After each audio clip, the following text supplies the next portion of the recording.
What's going on, cat people? It's your favorite YT or Harry here with two cats and a remake of the best video on the internet, 70 DEMOMEN versus the Fallen King. But before I get started, go ahead and smash that like button because Obama said so. Alright, let's go ahead and get started by taking a walk down memory lane and looking back at the original DEMOMEN versus the Fallen King video. The first thing I want to point out here is that we had 8 people. Oh man, the mega servers were so good for these challenges because we could place twice as many towers.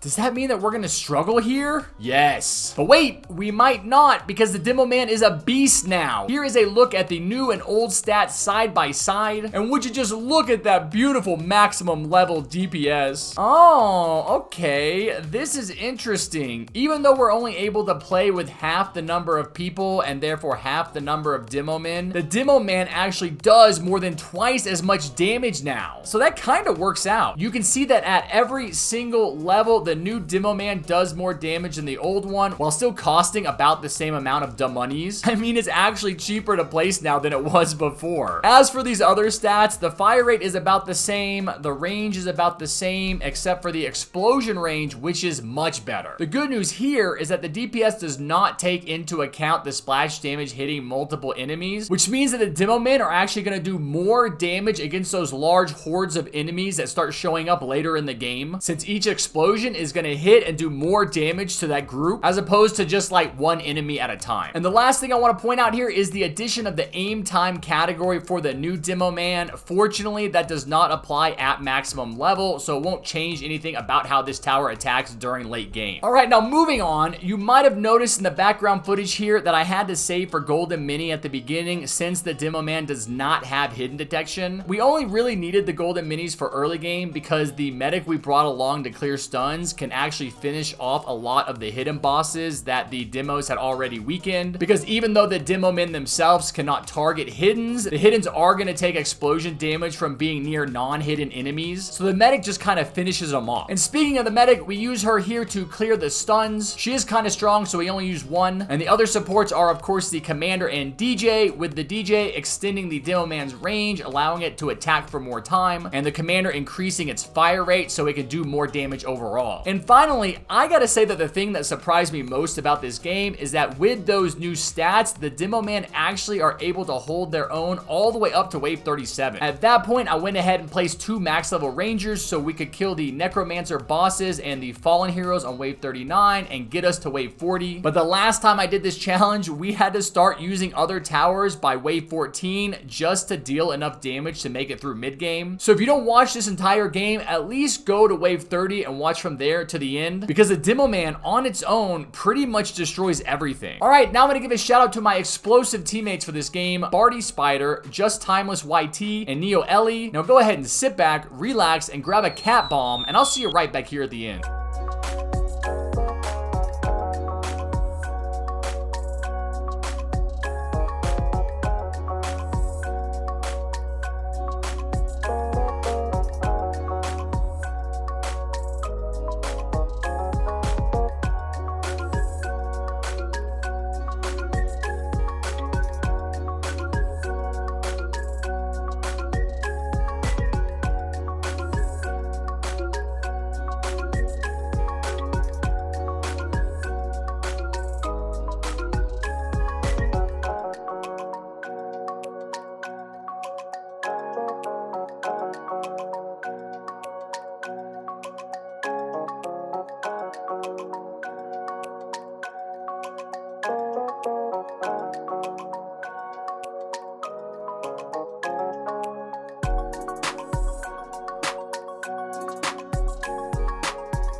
Let's go! The DEMOMENs did so good! I didn't even realize until I was editing this video that I had forgotten to sell my 2 golden minis at the end. So just forget you saw that, because the DEMOMEN did really good on their own, right? Now, I don't know if you noticed, but the DEMOMEN were so OP that they glitched my game at the end, and I couldn't see any of the placement ranges when I was microing my towers to the back. Overall, I'm just really happy to see that the TDS devs made this a much better beginner tower, even if it can't solo fallen all by itself.